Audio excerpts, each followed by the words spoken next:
Anio alahady fa 4 volana aogositra taona 2020. Alahady fa 5 manaraka ny Trinité ary alahady ny KFTM na ny komity ny fanorenan'ny tsangambaton'ny martiora manerana ny sahany FJKM. Ibanjinantsika ny lohahevitra manao hoe tany mafy ny finoana aoka hitsangana ny fiangonana. Ataontsika ny hira faniva 550 taona ny fiangonana zanaka malala.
Fanahinareo ny ry havana ny fahasoavan'i Jesosy Kristy Tompo. Amen. Andeha hisaotra sy hiterin'Andriamanitra isika amin'ny alalan'ny famakiana ny salamo amin'ny anaran'i Jesosy manao hoe mirafy rambavao ao an Jehovah fa efa nanao fahagagana izy, ny tanana ankavanana sy ny sandriny masina no nahavitany famonjena. Jehovah efa nampafantatra ny famonjena teo mason'ny jentilisany nanehoan'ny fahamarinana.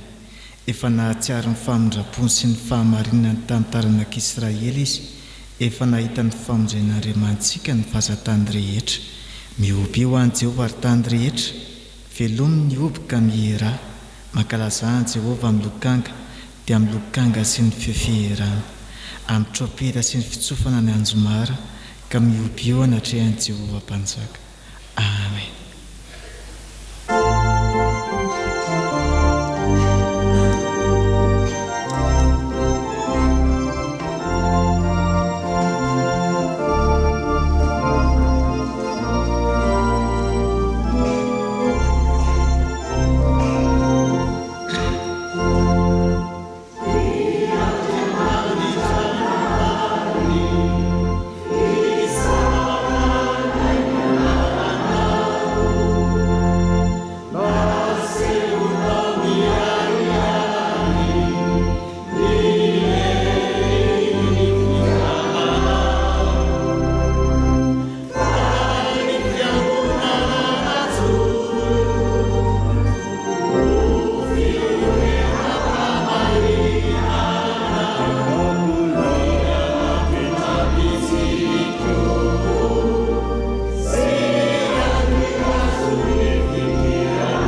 Hiaraka iombavaka tsika ry havana.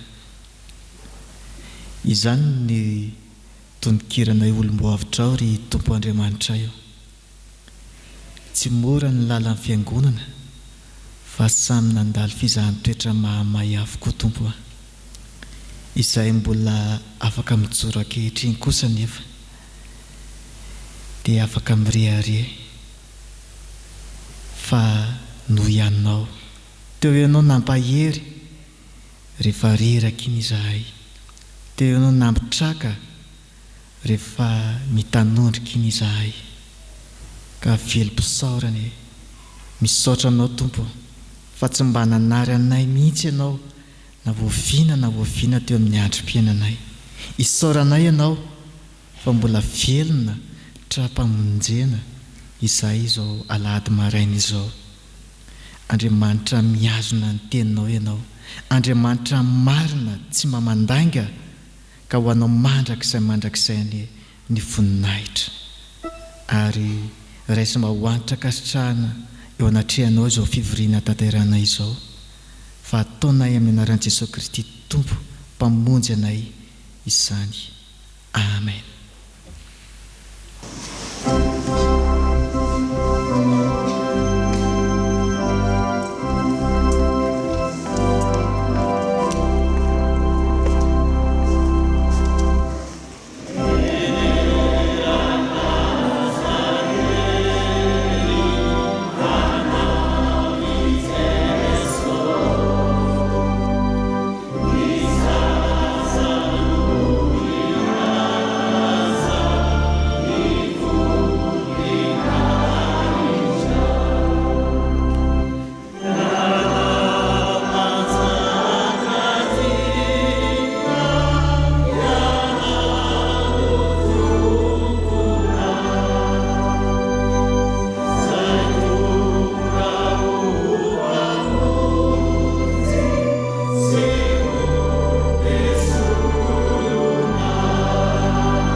Tsika Jesosy zokinay io hoy ianao hoe avelao ny zaza nantonay dia indro manantona anao izahay ankehitriny ka mitenena araka ny fombanao amin'ny anaranao Jesosy nanaovanay ny vavaka. Amen. Dia mbola manantitra ny fiarabana antsika sandry malalan'i Jesosy Kristy tratra izao alahady maraina izao dia sokafantsika ny baibolitsika ao amin'ny Luka 12:20 andininy faha 1:30. Luka 12 1:30.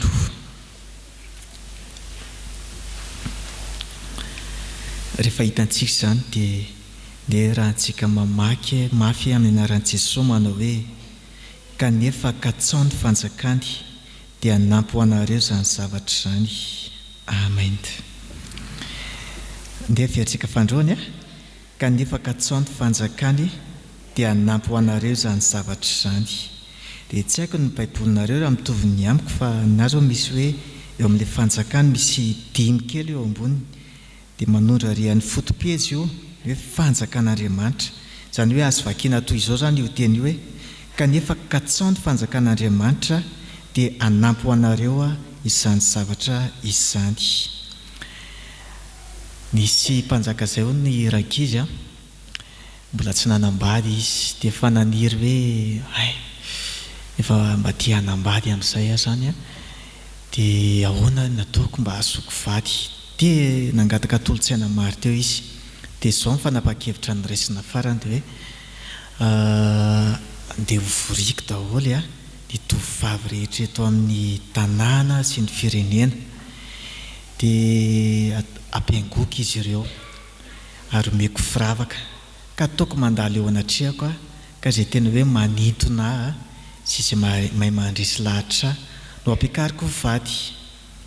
Dia nataony ely izany vaovao izany eraky ny tanàna sy ny firenena. Dia faly ireny tovovavy rehetra izay mbola tsy nanambady fa hoe ay misaotra izany indray hoe firavaka ao an-dapa zany ve miakanjo ao an-dapa zany ve tsy tena hoe lafatra be ve zany. Dia niroborobo niazakazaka fatratra ireo tovovavy rehetra nakany an-dapa nanao an'izay nangatahany mpanjaka izay. Tonga ary ny fotoana dia nifanesisesy teo daholo. Ny sasany naka ny firavaka fotsiny, sasany naka ny akanjo fotsiny, fa sasany nafangaran'izy ireo no sady naka ny firavaka naka ny akanjo. Dia hoy hatrany ny mpanjaka isaky ny mahita, aleo ve tsy maninona ataovy izay mahatsara anareo ozy izy, tsy ny salasala ireo tovovavy. Dia nandeha nifanesesy tovovavy maromaro, mbola tsisy naharesy lahatra ny mpanjaka. Tonga n'ity tovovavy anankiray amin'izay, sady tsy naka firavaka izy ny tsy naka akanjo. Dia gaga mpanjaka, fa nga dia tsy nisy nahafinaritra anao mihitsy tao ry anaka, ry ramatoa kely. Tsy anaka ilay izy fa raha hoalahy vady manko io. Ozy izy, tena nisy ka, tena nisy. Fa ny tena marina, ianao ny tena tiako e. Nozy ity tovovavy. Tena nahakasika loatra n'ilay mpanjaka ilay hoe izay rehetra nandalo teo zany tahaka ny hoe ilay fananany mpanjaka ve zany no nahasarika azy. Fa ity kosa dia izaho tenako mihitsy no tena hoe tiany. Dia ao anatin'izay ry havana malalala dia tapa-kevitra ny mpanjaka hoe izy no ampiakarina. Dia inona moa fa efa lasa vadin'ny mpanjaka izy dia lasany ihany ilay akanjo firavaka maro tao. Inona no lesona azoantsika ao anatiny? Ny ankamaroan'ny olona dia tena misy manana lara-pahamehana avokoa.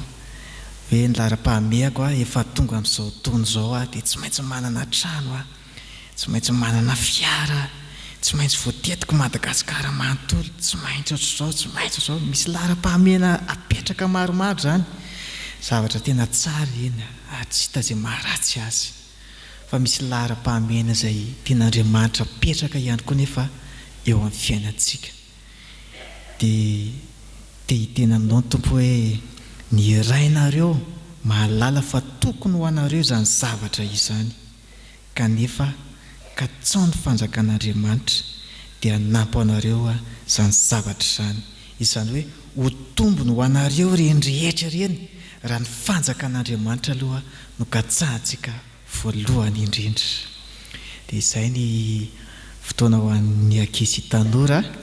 Dia ho averintsika ilay tenin'Andriamanitra izay ho ataontsika tsenjery teo hoe amin'ny anaran'i Jesosy, kanefa katsao ny fanjakany dia hanampy ho anareo izany rehetra izany. Aiza no ahitantsika an'izay? Luka 12:1-3. Dia hivavakitsika ry havana. Jesosy zokona io, ve rehefa mikatsaka ny fanjakanao tokoa izahay, rehefa izany nataonay lara-pahamehana voalohany indrindra eo amin'ny fiainanay, dia ho azonay ho tombony avokoa izay eritreritray hoe mahasambatra ny fiainanay. Ka mba meo anay ary Tompo ny foa andao lara-pahamehana, ny fikatsahana ny fanjakanao Andriamanitra. Amin'ny anaranao Jesosy nanaovanay ny vavaka. Amen.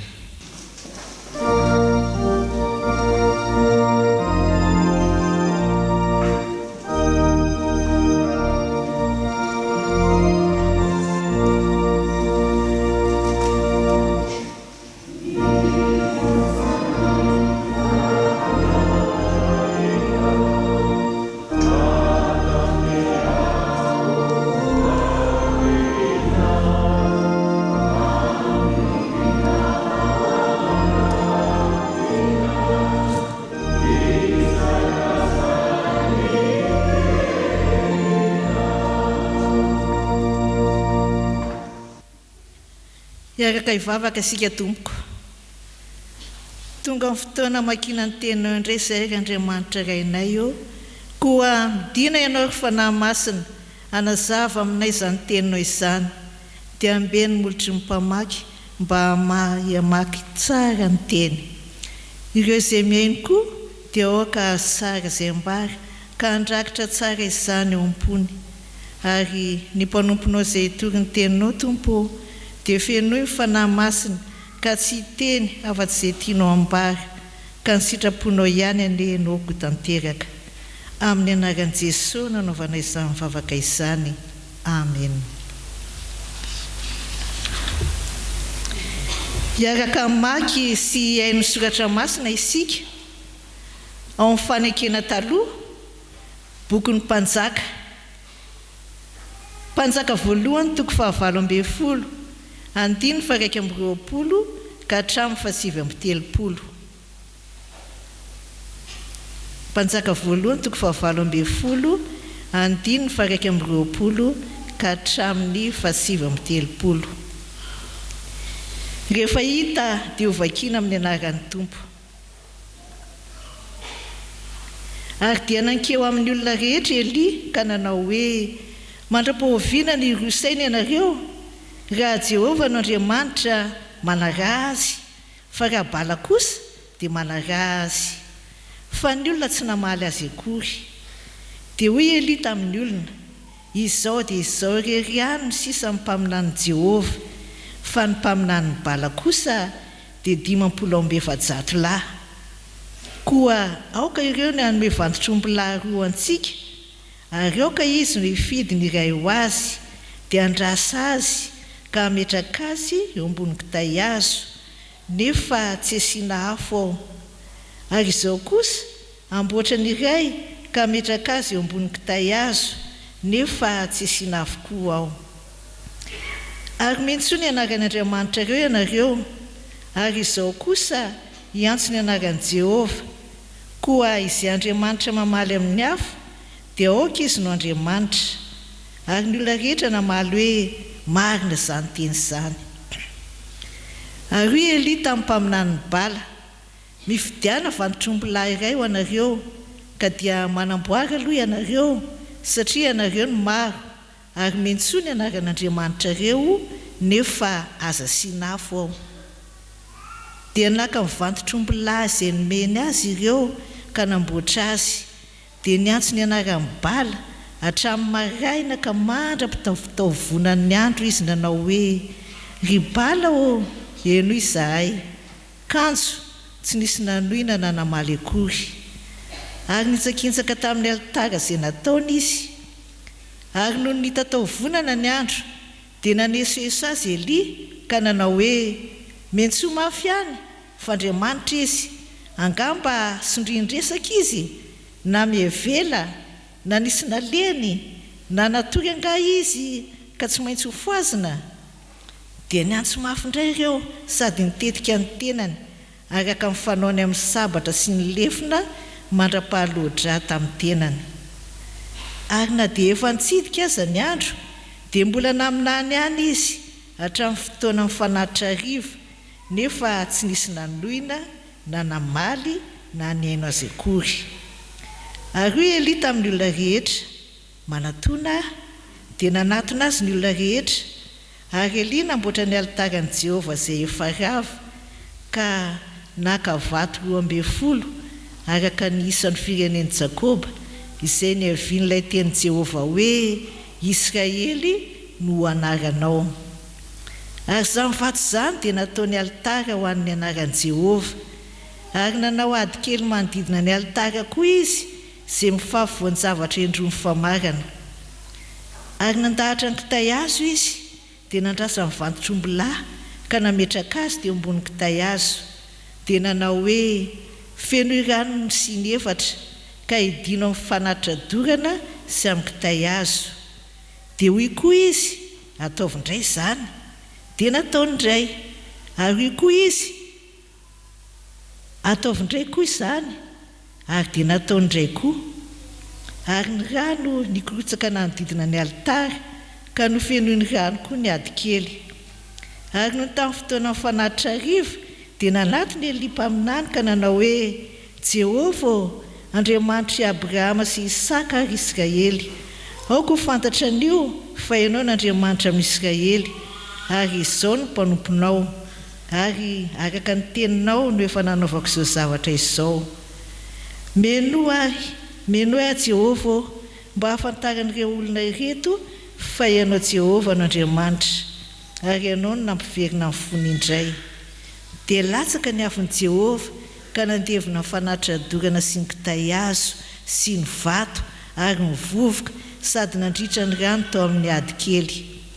Ary nahita izany ny olona rehetra dia ninkohaka ka nanao hoe Jehova izy no Andriamanitra, Jehova izy no Andriamanitra.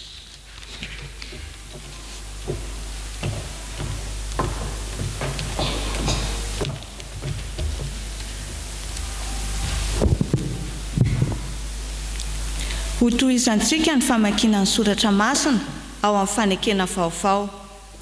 Filazantsara araka ny Lioka toko 2:20, andiny 2:20 ka hatramin'ny 1:30. Ary ho faranantsika ny famakiana ny soratra masina ao amin'ny epistily voalohany nosoratan'i Petera voalohany toko 2, andiny 2:20 ka hatramin'ny 7:20. Rehefa hita dia ho vakiana amin'ny anaran'ny Tompo.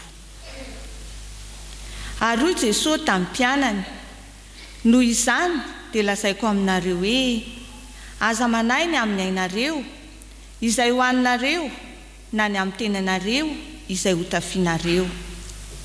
Fa ny aina mihoatra noho ny hanina ary ny tena noho ny fitafiana.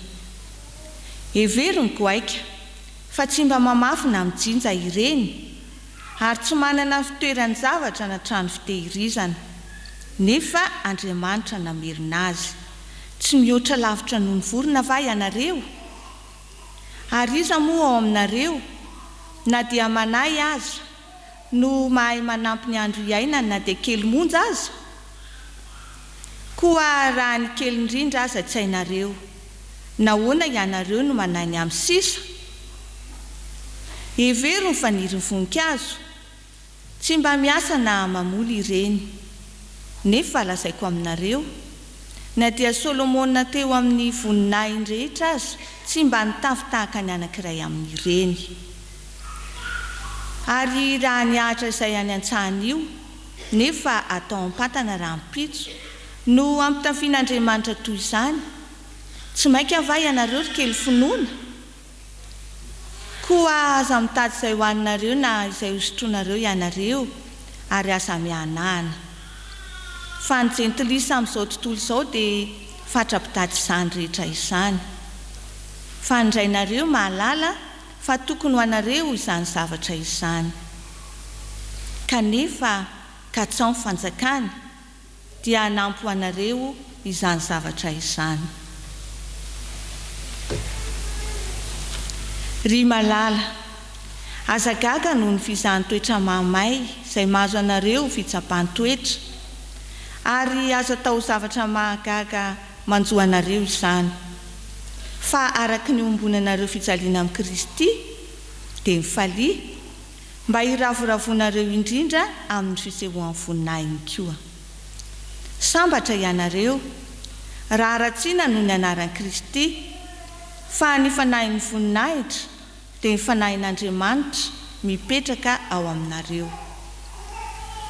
Fa aoka tsy hisy aminareo hijaly satria mpamono olona na mpangalatra na mpanao ratsy na mpirarahany ihan'olona.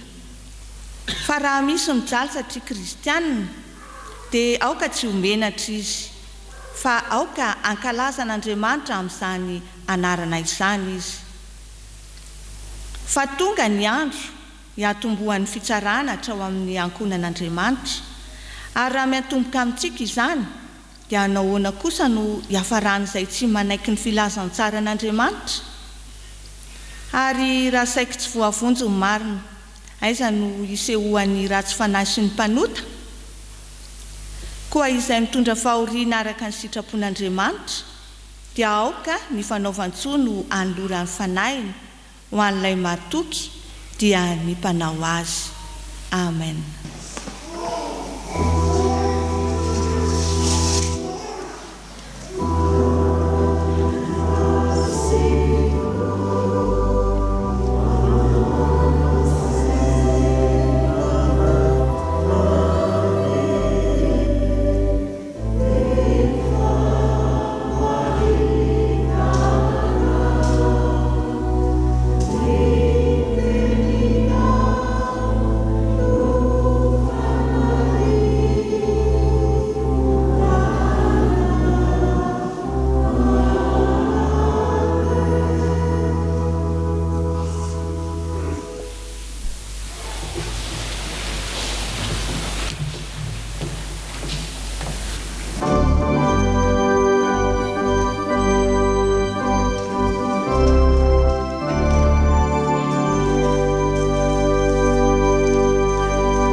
ry havana malala ho aminareo mandrakarivany ny famindram-po sy ny fahasoavana avy amin'Andriamanitra sy Jesosy Kristy tompontsika.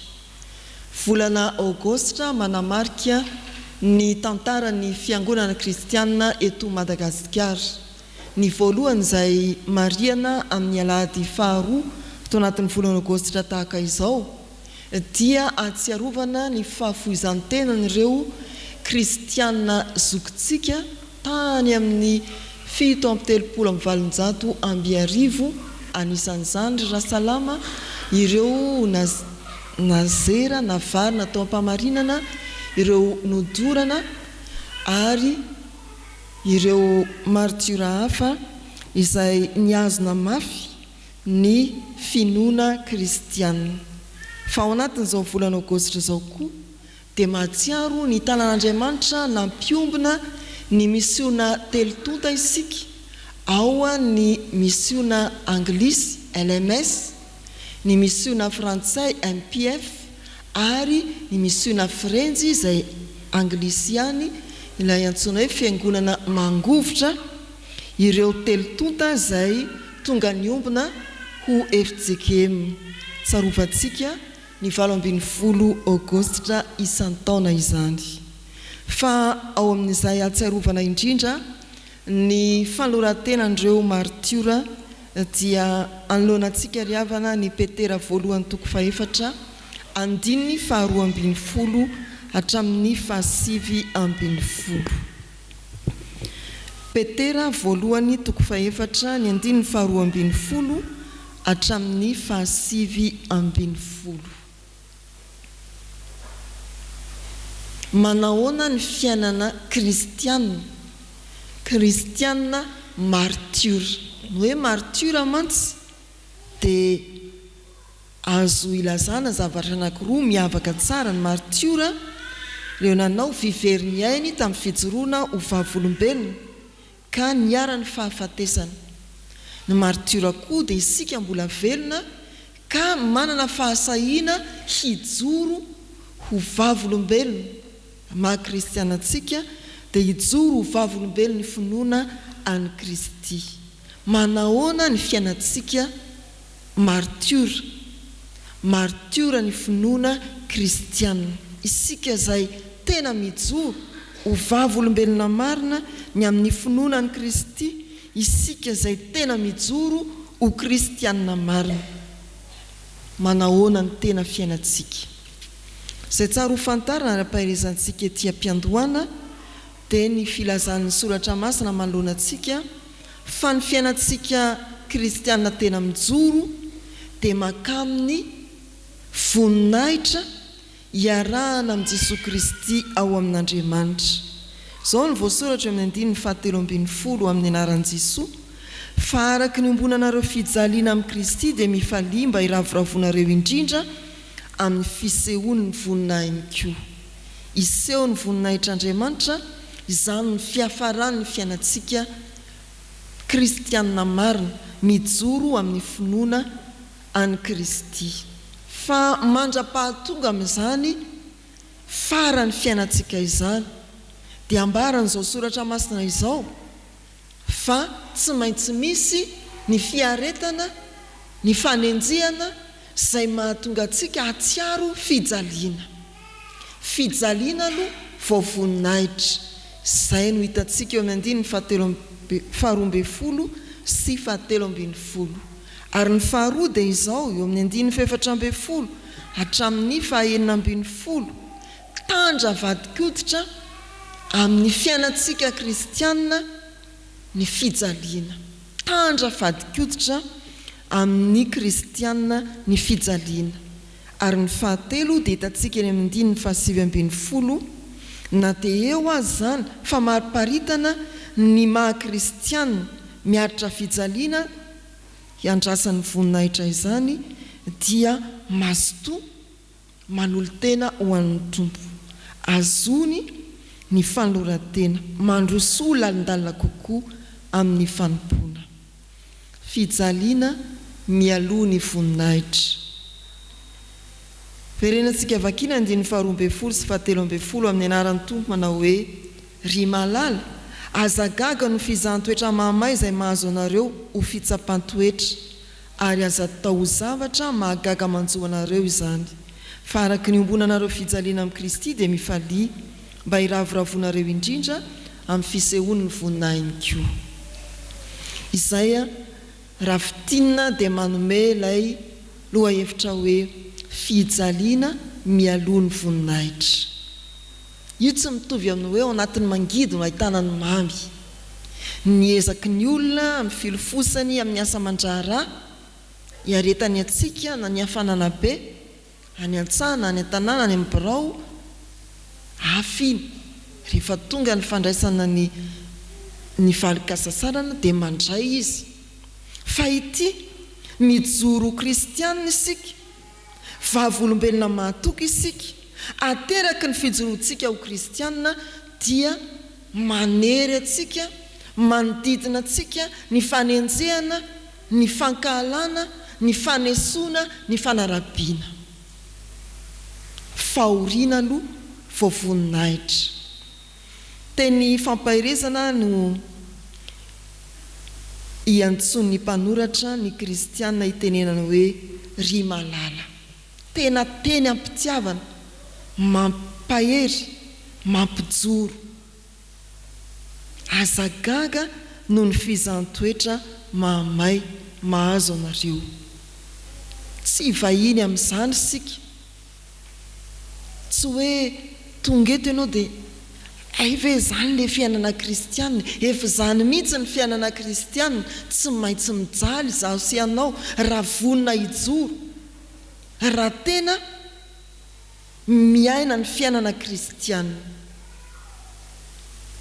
Any atokantrano any, manahoana ny fiaretanao, ny fanenjehana eo anatrehan'ireo ankonanao mbola tsy resy lahatra. Any amin'ny ankonana silamo moa dia ariana tsy ho fianakaviana intsony ireny, tsy ho isan'ankonana. Ary indraindray na eto Madagasikara azy, manolo tena ho kristianina, ny olona anankiray ao anatin'ny ankonana, mandao ny fombafomba rehetra mety nahazatra, mifanipaka amin'ny filazantsara izy, dia ariana tsy ho mpandova. Miditra lalina kokoa amin'ny fanompony izy ka manolo tena ho tompona andraikitra eo amin'ny fiangonana, ary indrindra mpahazo ireo manolo tena ho mpiomana mpitandrina izany, dia ariana tsy ho isam-pianakaviana intsony. Izay ny eo amin'ny ankonana. Fa hankafa indray raha mijoro kristianina ianao eny an-dalana eny, hivoaka ny trano hivavaka miaraka amin'ny baiboly. Mety misy mandray isika hoe vavao anay mpanoty, misy zany a? Lasa indray any manakoako any ambadimbadika any, lasa indray ry zareo hoe efa izy daholo zany. Manetsika ny fankahalana ka miteraka fanesoana, fanarabiana eo amin'ny mpiaramonina, ny fijorontsika ho kristianina marina. Efa martiro ianao amin'izany. Fa rehefa any an-tsekoly indray na any am-piasana, misy mahazo anaram-botsy, pastera be, masera. Reny angamba dia anao masera, tsy anambady mandrakizay. Efa martiro ianao amin'izany noho ny fijoronao ho kristianina. Tsy mora zany a. Afa-tsy ny hoe samy iray birao ao. Ianao mampandeha ny asa mandraharanao araka ny tokony ho izy, fa ny hafa tsy mampandeha ho azy ny raharahany. Ny teniny mametra kely. Ianao zany ny tena miseho masina ato. Ianao zany tena tsy mila an'ilay izy, dia mironana antota taratasy ianao. Tsy mora zany ry havana. Ary eo no ampahirezan'ny mpanoratra antsika amin'ny teny feno fitiavana hoe ry malala. Azagaga no ny fizahn-toetra mahamay mahazo anareo ho fitsapan-toetra. Mampahery atsika ny mpanoratra ny epistily, mampahery atsika ka te hiteny mazava hoe aza foanana eo amin'ny fiainantsika ny azo fijaliana, aza foanana eo amin'ny lalana izorantsika ny azo fijalian'i Kristy. Fa herinandro masina mandavataona ny fiainantsika. Kristy nijaly, maty, nitsangana tamin'ny maty, izay vao miara manamboninahitra amin'Andriamanitra. Raha mpanaradian'i Kristy marina isika dia tsy miala amin'ny azo fijaliana ny lalantsika. Raha misy tanaraka aoka izy andany tenany ka hitondra ny azo fijaliany dia anaraka. Fijaliana aloha voavoninahitra. Fa eo amin'ny 14 hatramin'ny 19 ry havana dia ahitantsika koa fa tsy afa-miala amin'ny fijaliana ny fiainantsika. Tandra vadikoditra amintsika ny fanenjehana, ny fahoriana vokatry ny fijoroana ho kristianina. Kanefa izao mampahery indray maka indray amin'ny fomba hafa kokoa ny mpanoratra ka manomboka ny fitenenany amin'ny hoe sambatra ianareo. Ankoatrany hoe ry malala dia tsy pianindray fa sambatra ianareo raha aratsiana noho ny anaran'i Kristy, fa ny fanahin'ny voninahitra dia ny fanahin'Andriamanitra mipetraka ao aminareo. Aoka tsisy ao aminareo hijaly satria mpamono olona na mpangalatra na mpanao ratsy na mpirarahany an'olona, fa raha misy mijaly satria kristianina, aoka tsy homenatra izy, aoka kalazan'Andriamanitra amin'izany anarany izany izy. Tsy vitany hoe ry malala mahereza azagaga, fa hay sambatra ianareo. Tena tandra vadikoditra amintsika ny fahoriana, ny fanenjehana raha misy mijaly satria kristianina, aoka tsy homenatra izy, fa ankalazan'Andriamanitra amin'ilay anarana maha-kristianina.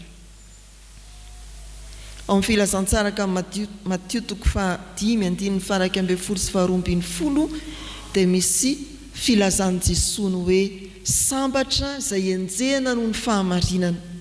Mifalisy miravoravo ianareo, fa lehibe ny valim-pitia anareo. Toy izany ihany nanenjehany ny mpaminany talohanareo. Tena fahasambarana ny mandeha amin'ny lalan'ny azo fijaliana isan'andro. Tandra vadikoditra amintsika io fijaliana, tsy maintsy aretana ny maha-kristianina io. Raha vakivakiana ny Baiboly, manomboka tany amin'ny andro Noa niaritra 700 andro tao an-tsamo eny no ahy. Izay vao maina ny tany. Raha mandeha isika ao amin'ny Exodosy, ny fiaretan'ny zanak'Israely tany anefitra, nandritra ny 700 andro, fandimby-tao ny 9 andro, ny tsy fisin-drano, tsy fisin-kanina, fimonomonona ny zanak'Israely. Izany ilay mahatandra vadikoditra ny fahoriana amintsika kristianina izany ry Josefa. Nampangaina tsy marina, nahiditra ponja noho ny fanolanana ny zava-nisy nataon'ny vadin'ny Potifara. Izy nanao herisetra tamin'i Josefa dia navadika indray ny resaka. Ary betsaka isika kristianina no miaritra n'izany. Ny manao ny marina indray no havadika na vita fahadisoana. Izany no fiainantsika andavanandro ry havana. Ry Stefana ao amin'ny asan'ny apôstôly 7 17-15 niaritra fahoriana ilay martyra voalohany, ary tao anatin'izany fiaretan'ny fahoriana izany nivavaka izy ka ambara ny soratra masina fa nahita ny voninahitr'Andriamanitra. Tena tandra vadikoditra amin'ny fiainantsika kristianina eo amin'ny tantara ao amin'ny soratra masina ary amin'ny tantara ny fiangonana mandrakakehtriny ny fahoriana. Kanefa izao hahita ny voninahitr'Andriamanitra eo amin'ny fiaretana ny fahoriana isika. Ahita ny voninahitr'Andriamanitra amin'ny fiaretana ny fahoriana isika. Tsy hialy isika, hiazona mafy ny finoana isika, mbola hijoro ihany isika. Raha ny zavatra hieretanao tany saina tsy mampaninona izany. Fomba ny fiainana kristianina izay antsonantsika ry havana dia ny atsiarovantsika fa sambatra isika raha ratsiana no ny anarana hoe kristianina. Dia tsarovy fa ambatonakangam-boapotsy isan'andro koa ny fiainantsika ny hoe ambatonakangam-boapotsy rehefa nesorona tao amin'ny fiangonana ambatonakanga raha salama dia nentina ho lefonina any am-boapotsy tena lalan'ny fijaliandra salama izany ambatonakanga am-boapotsy zany ho antsika koa raha matsiaro ireo fahafoizantenany martiora dia ahatsapany hoe ny lalako isan'andro na makaiza ianao na makaiza dia lalany azo fijaliana ary tandra vadik'oditra amin'ny fiainako za kristianina ny fiaretana fanenjena sy fijaliana ary hoy Paoly ao amin'ny Timoty faharoa toko voalohany andininy faharoa ambin'ny folo manao hoe noho izany koa no iaretako izao zavatra izao ka tsy menatra aho fa fantatro izay inoko fantatrao izay inonao tany mafy ny maha-kristianina fahatelo dia ny amin'ny andininy fahasivy ambin'ny folo izao ny voasoratra amin'ny anaran'i Jesoa koa izay mitondra fahoriana araka ny sitrapon'Andriamanitra dia aoka ny fanaovantsony ho an'ny lorany ny fanainy ho an'ilay mahatoky dia ny mpanao azy mahatoky Andriamanitra ary mitaona antsika ao anatin'ny fanenjena sy ny fiaretana ny fijaliana mba azoto an'olon-tena hatrany hatrany azony tohizo ny fijoroanao fa mahatoky Andriamanitra tsy manary ao anatin'ny sarotra izy mazotoa manolotra ny tenanao ho an'Andriamanitra ho olona voazatoetra misy ny mpino izay nilofo tamin'ny fanompona tojo fizahan-toetra mitohy tsy ankijanona dia lasa amin'ny fiemorana fa misy koa ny kristianina dia tena miaritra ary akaraky ny izahan-toetra azy mitombony amin'ny fanoloran-tenany mba ho tia karazany faharoa isika arakaraky ny amafy ny fizahan-toetra izay miatra amintsika no hitombony ny fanoloran-tenantsika satria mahatoky Andriamanitra ilay miantso manome safidy antsika Andriamanitra hiazona mafy ny finoana ao anatin'ny fijaliana sy ny fiaretana ve ianao sa ho amin'ny fiemorana safidy tsara iombonantsika amin'ny rasalama ny teniny manao hoe hitako ny lala tsara ka izorako azo koa ny famonjena ka tanako mafy azony mafy ny finoana ny lalantsika kristianina dia lalan'ny azo fijaliana ary tandra vadik'oditra amintsika ny fahoriana matoki mirosoa amin'ny lalina tano mafy ny finoana ho an'Andriamanitra ny voninahitra amen.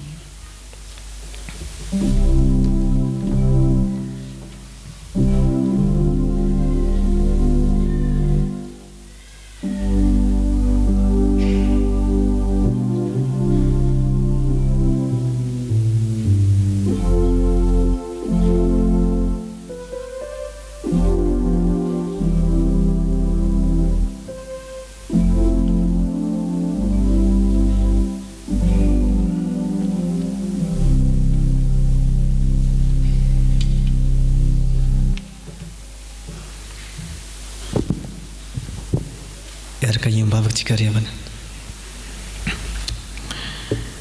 isorana ianao ry Tompo Andriamanitra ny amin'izany teninao izany fa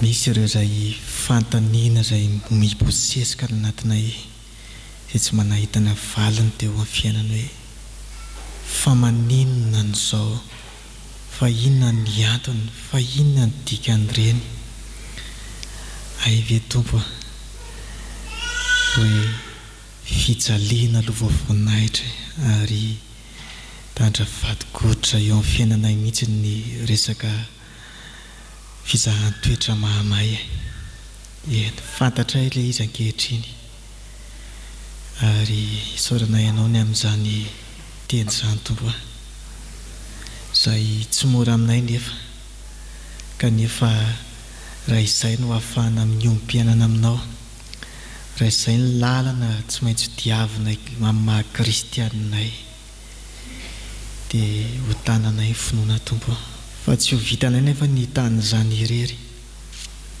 fa mangataka ny hery avy aminao izahay mba hiazona ahafahanay miazona ny finoana ka na inona fizahan-toetra ianjady eo amin'ny fiainanay tenao mba hitana tompo ary ny tena angatahana aza Jesosy dia ianao mihitsy mba hiady eo amin'ny toeranay ary hifikiranay ianao satria tsy mahefa na inona izahay raha tafasaraka aminao fa ianao no hampinganay ianao Jesosy Kristy tompo no hanym-pamonjy anay eo amin'ny fiainana fa raha izay ny lalana dia ekenay izany Jesosy fa raha misy kosa nefa Jesosy tompo fahoriana eo amin'ny fiainanay noho ny zavatra tsy nentina ataonay teo amin'ny fiainana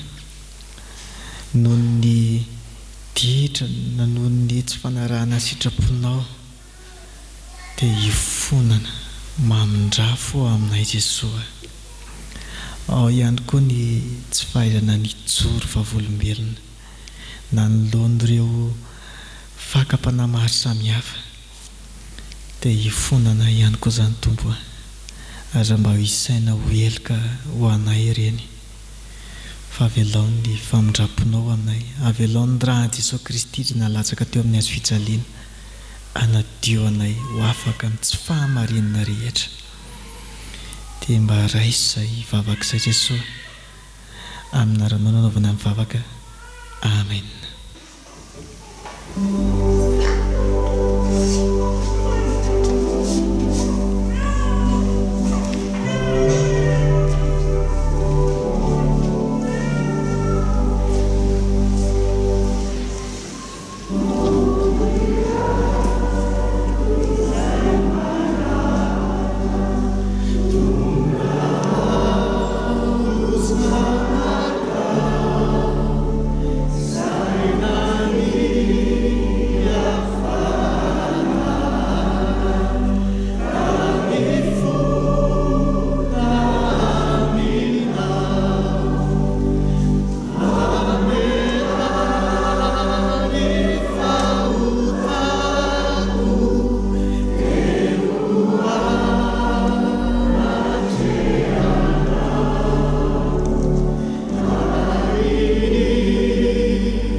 Ry havana malala ho antsika izay niaiky tokoa ny fahotantsika teo anatrehan'ny tompo ary nipebaka marina tokoa mitsangana andray ny teny so mahafahatolotry ny tompo ho antsika famelana ny helitsika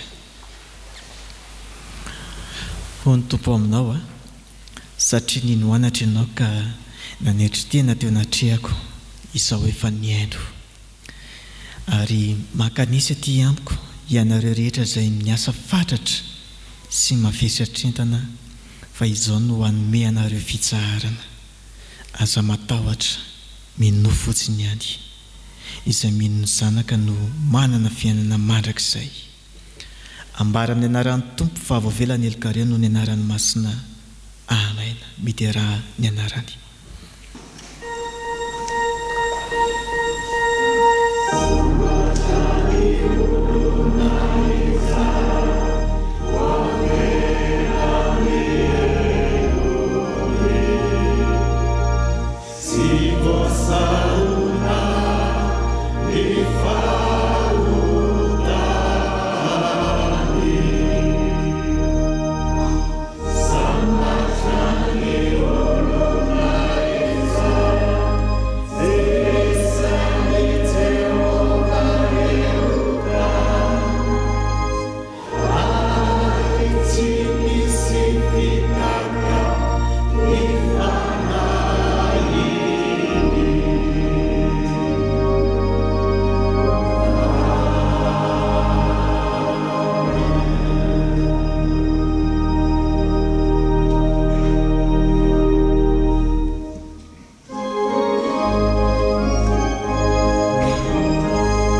ho antsika izay voavela helika ry havana dia ndeha ambarantsika ampabe maso ny finoantsika amin'ny alalan'ny fanambarana ny fanekem-pinoana laharana faharoa manao hoe isika mihinan'Andriamanitra iray tsy toa mpanao ny lanitra sy ny tany ary ny zavatra rehetra na ny hita na tsy hita ary an' Jesosy Kristy tompo iray zanaka lahy an'Andriamanitra nateraka ny ray ny talohan'izao rehetra izao ny mazava avy amin'ny mazava Andriamanitra tokoa avy amin'Andriamanitra nateraka fa tsy natao miray amin'ny zavatra rehetra izy no nahariny izao tontolo izao noho ny amintsika olombelona sady famonjeny antsika dia nidina avy tany an-danitra izy ary nataony fanahy masina ny nofo avy tamin'ny Maria Virjiny dia tonga volony izy nombona tamin'ny hazo fijaliana ho fanafotana antsika tamin'ny nanapahany Pontio Pilato izy maty izy ka nalevina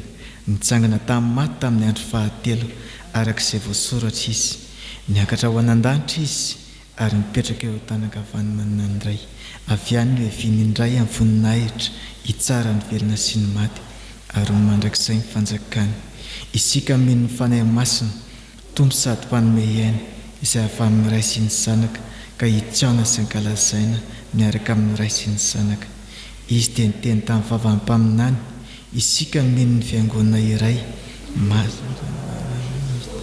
ary manerina izao tontolo izao isika manaiky ny batisa iray ho famelan-keloka sady manantena ny fitsanganan'ny maty ary ny fiainana mandrakizay. Amen. Mbola manasanareo hatrany ry havana iominao anatin'ny vavaka fangatana. Ray malala indro izahay hitondra ny etahitanay eto anatrehanao. Tsaronay ry Tompo Andriamanitra ny recyclage pastoral izay ho tanterahana amin'ny herinandro ambony iny. Andro manaraka ity dia napetraka fiainam-pilatananao zany ao anatin'ny fanovozana fahalalahana indray ao ihany koa ny zavatra izay mila ampitaina apetraka fiainam-pilatanana hoe ao ny dian'ireo mpitandrina ao ny amin'ny zavatra izay atao any ao ihany koa nefa ny fiangonana izay tsy maintsy ialan'ireo mpitandrina dia fiangonanao reny Jesosy apetraka fiainam-pilatananao fa ianao ny afaka mihay azy ireny. Mivavaka izay an'ireo fiaonam-be maro izay nitanterahana teto amin'ny firenena dia ao ireo mbola ao anatiny dia ianao Jesosy Kristy Tompo ihany koa no hita ireny fiaonam-be ireny mba tena ho anjakanao ireny toeran'ireny Jesosy ary ireo mpino izay andeha hamonjy an'ireny Jesosy dia mba tahio ny lalany mba harovy an'ny loza maro samihafa izy eny an-dalany eny mba ataovy tsara mandroso ary tsara miverina ihany koa. Mitondra mbavaka izay ho an'ny komitin'ny fanorenana ny fitsangambaton'ny martyra dia ianao Jesosy Kristy Tompo mba hiasa ao anatin'izany komity izany mba ampiasa izay mety fitaovana ny vola ny zavatra rehetra izay azo anatin'izany ariky ny sitraponao fa mba tanterahany ihany koa Tompo ary fikasana marobe izay tiana ho atao dia mba ho kristianina fa volombelona velona tokoa ny izay kristianina mbola velona kehitriny ahijoro Tompo ahijoro na inona mety hoe fizahan-toetra manoloana anay dia mba tena hijoro tokoa izay. Mahatsiaro koa izay ho an'ny firenena malalana ity dia mba hampio izao firenena izao Jesosy mba hiarina ao anatin'izao fahasaranana izay andalovana izao. Hampio ireo tanora izay tsy hanasa mba hahita asa, hampio ireo olona izay ao anatin'ny tsy fahasalamana mba homenao ny fitsaboana sahaza ho azy. Dia izay rety ihany koa Jesosy dia manana izay hetaheta-ponay ka mba ianao ny vavaka mangina izay asandratra tsirairay avy ankehitriny.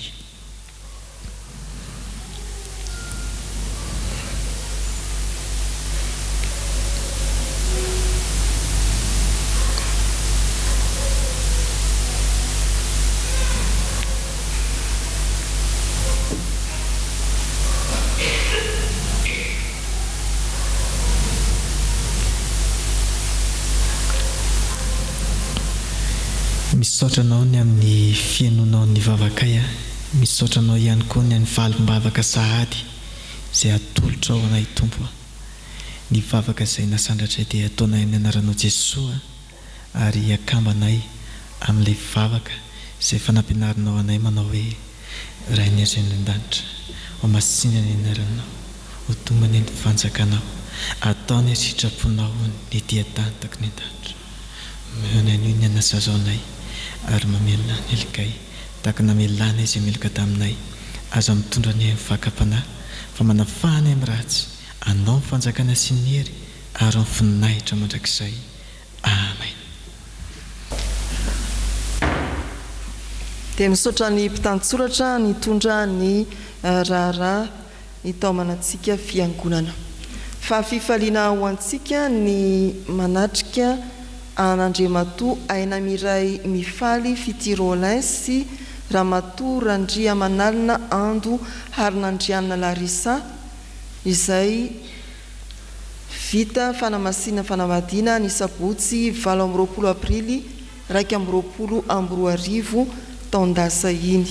No ny asa any amin'ny faritany dia izao izy ireo no tonga eto amintsika ko anatanterana ny fampitondrana. Mangataka anareo androso ety amin'ny altara.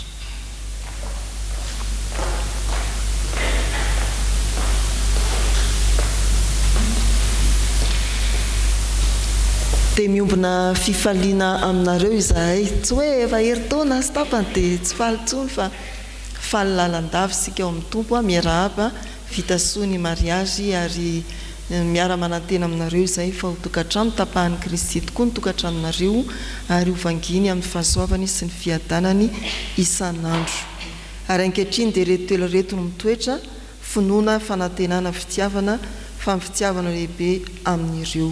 Korintiana 1:7-20, andininy 7:20 tapany 2. Manao sony eo omban'ny fitomboky ny fiangonana ny mpitandrina.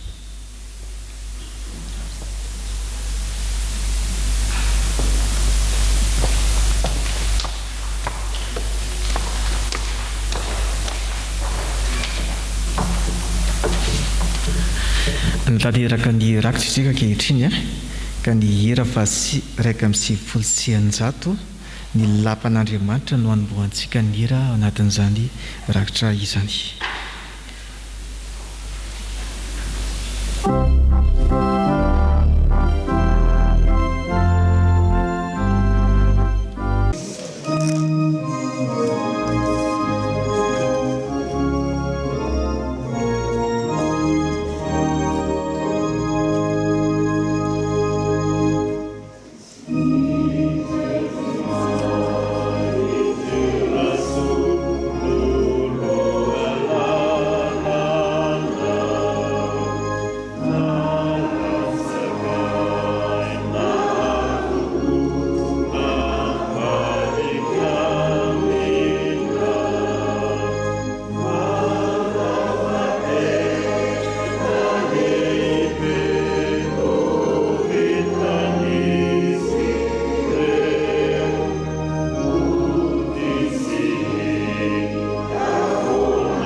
Andriamanitra ny fahasavana rehetra izay efa niantso anareo ho any amin'ny voninahiny mandrakizay ao amin'ny Kristy, rehefa nianatra fa horiana vetivety ianareo, dia izy no anatanteraka sy ampionana any amin'ny toetra nareo. Amen.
ho an'andriamanitra irery aminy ny voninahitra.